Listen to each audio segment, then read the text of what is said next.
Samantala sa kaugnay na balita, bilang naman ang insidente ng sunog tumaas ayon naman sa Bureau of Fire Protection. Ang ulat mula naman kay Alvin Baltazar.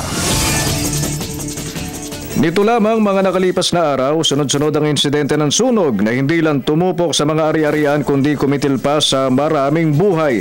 Kung pagbabatayan ng datos ng Bureau of Fire Protection o BFP, lubhang tumaas nga ang insidente ng sunog sa bansa. Noong 2012, nasa 8,798 ang naitalang bilang ng sunog at umakyat pa ito sa 12,301 ng sumunod na taon.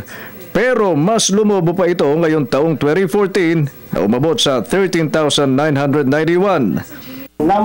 Top 3 causes ng sunog sa atin ay electrical connection, open flame, and then lighted cigarette butts.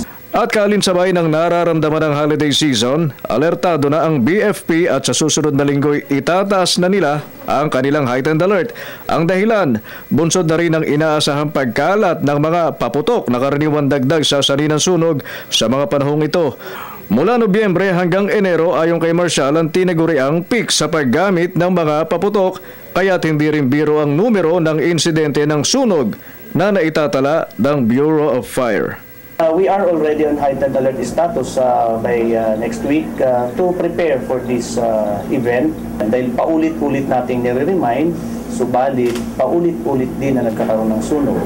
Ang objective natin sana ay bumaba ang sunog.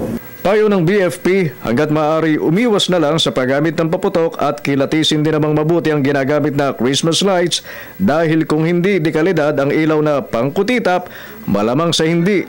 Sunog ay sumiklab, mawala ang ipinundar na ari-arian at ang masakit, malagay pa sa peligro ang kaisa-isang buhay. Para sa Telebisyon ng Bayan, Alvin Baltazar.